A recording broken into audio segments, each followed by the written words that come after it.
बढ़िया बात लिखी हुई है यहाँ पर कि चाहे वो भगवान ही क्यों न हो जाए, चाहे वो देवता ही क्यों न हो जाए, अगर वह भगवती की उपासना नहीं करता है,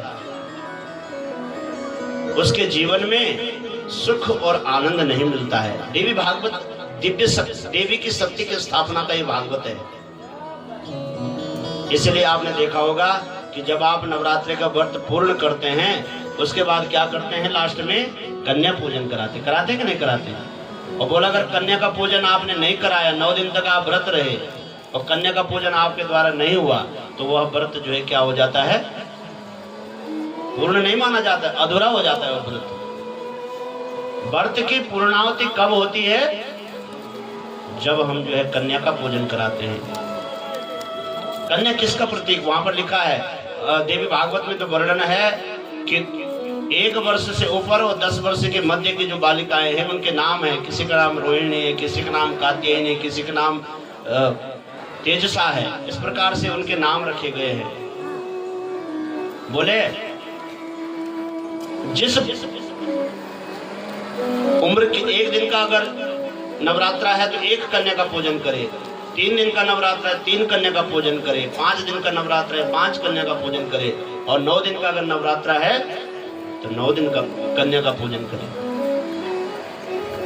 जब आप कन्या पूजन कर लेते हैं तब आपके नवरात्रि की सिद्धि होती है। तो ये देवी भागवत दिव्य शक्तियों की स्थापना का ग्रंथ है। आज समाज में इसकी परम आवश्यकता है कि कभी भी ये न समझो कि जिसके घर में कन्या ने जन्म लिया वो साक्षात भगवती ने जन्म लिया है। धीरे धीरे हम लोगों ने अवहेलना की।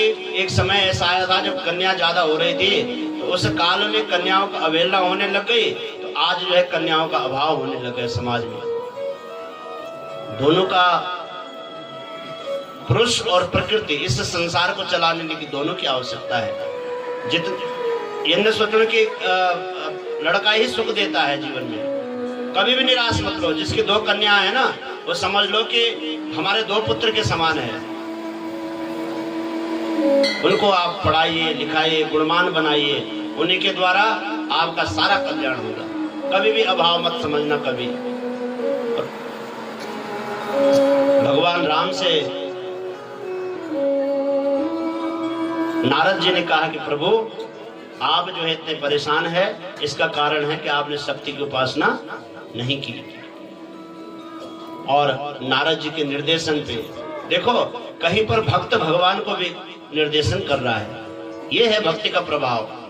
वैसे तो नारद जी तो भगवान के परम भक्त है, लेकिन जब भगवान को देखा कि ये तो नरलीला कर रहे हैं, भगवान क्या कर रहे थे, राम अवतार में नरलीला कर रहे हैं।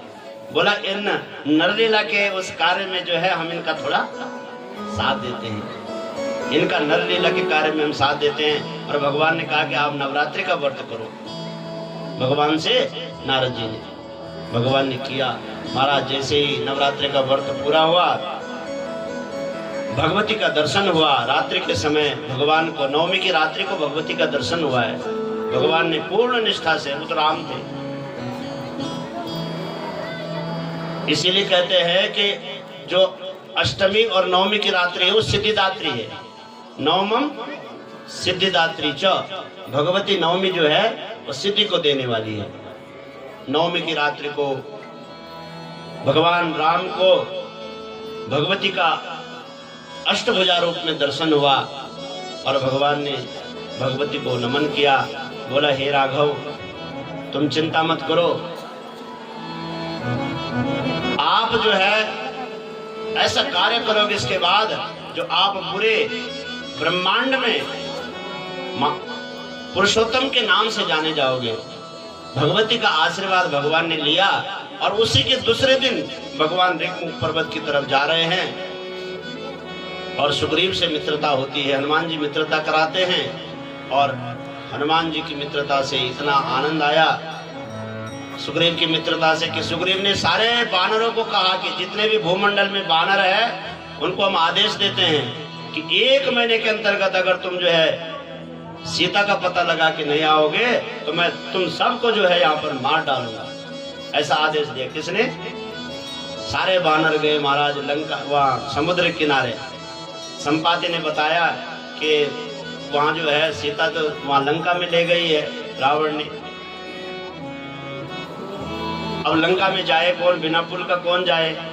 तो समुद्र किनारे सारे, आज भी रामेश्वरम के पास जो है बहुत दिव्य वो स्थान है जहाँ पर सारे बानर इकट्ठे हो गए, सब चिंतित हो गए। कोई महाराज जामवान से कह रहे हैं कि जामवान आप जाइए, आप ही हम में सबसे वृद्ध हैं, सबसे बलिष्ठ है।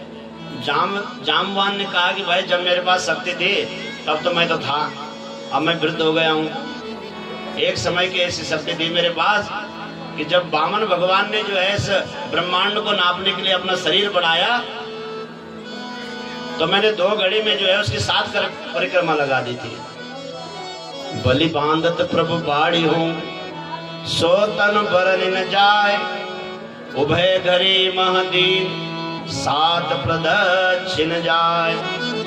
तब बारी आई किसकी? अंगद की। अंगद कहीं जाऊं मैं पारा, जिय संशय कछु फिरती बारा। अब अंगद ने कहा मैं, मेरे पास इतनी शक्ति तो है कि मैं लंका के पार तो जा सकता हूँ, लेकिन जिय संशय कछु फिरती बारा, पर ये संशय है मन में कि वापस आऊंगी नहीं आऊं, रावण वहीं न पकड़ ले। यह मेरी शक्ति उतनी है, जाने जाने की शक्ति आने की। अभी तक उन्हें राम के बल का प्रताप नहीं था। किसके पास? अंगद के पास। पता नहीं था, राम से स्निधि नहीं हुई थी ज्यादा ना।